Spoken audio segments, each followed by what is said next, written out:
À la lecture de 2 Chroniques 6:1, 6:13, nous voyons le roi Salomon s'humilier devant tout le peuple, en sorte qu'ils ne donnèrent pas gloire à Salomon pour avoir construit le temple, mais ils donnèrent gloire à Dieu. Sinon, ils auraient honoré le roi Salomon en disant « C'est lui qui a construit ce beau temple.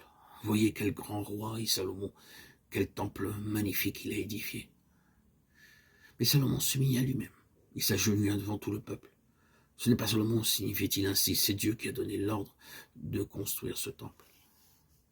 Il nous faut rendre l'honneur à Dieu en toutes choses. Jamais nous ne devons donner aux hommes l'honneur qui revient à Dieu seul.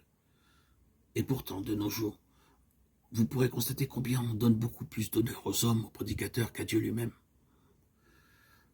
Les gens s'imaginent qu'en exaltant et en élevant sur un piédestal les prédicateurs, ils pourront de cette manière attirer plus de gens dans leur assemblée. Au contraire, il en résultera plus de pauvreté et pas de croissance. Salomon, en ce qui le concernait, continua à prier en toute humilité. Et Dieu répondit, l'Éternel apparut à Salomon pendant la nuit et lui dit, « J'exauce ta prière, et je choisis ce lieu comme la maison où l'on devra m'offrir des sacrifices. Quand je fermerai le ciel et qu'il n'y aura point de pluie, quand j'ordonnerai aux sauterelles de consumer le pays, quand j'enverrai la peste parmi mon peuple, si mon peuple sur qui est invoqué mon nom s'humilie, prie et cherche ma face, et s'il se détourne de ses mauvaises voies, je l'exaucerai des cieux, je lui pardonnerai son péché, et je guérirai son pays. Mes yeux seront ouverts désormais, et mes oreilles seront attentives à la prière faite en ce lieu. 2 Chroniques 7, 12, 15. Ainsi, après la véritable adoration, nous commençons à discerner et à apprendre ce qu'est la prière, comment prier avec humilité, étant brisé dans nos cœurs. Dans ce domaine aussi, nous faisons faillite. Nous nous humilions pas suffisamment nous-mêmes en présence de Dieu. Cependant, c'est la parole de Dieu qui dit « Si mon peuple s'humilie, prie et cherche ma face ». La première chose donc à faire quand nous voulons prier, c'est de chercher la présence, la face de Dieu.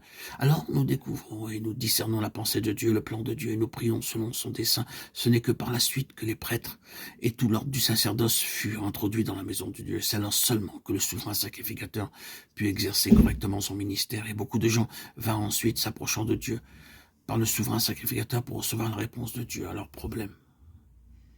Lorsque l'œuvre du temple fut achevée, ainsi du reste que celle du tabernacle, lorsque Moïse entrait dans la tente d'assignation pour parler avec l'Éternel, il entendait la voix qui lui parlait du haut du propitiatoire placé. Nous aussi, de nos jours, nous pouvons entendre la voix de Dieu de la même façon. Tout d'abord, nous plaçons sous l'autorité et la seigneurie du chef suprême, du Seigneur Jésus. Ce n'est qu'ainsi que nous pouvons entendre le Seigneur.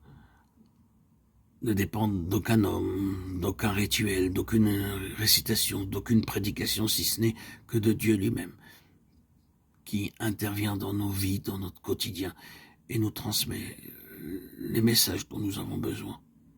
À lui soit la gloire, pour les siècles des siècles.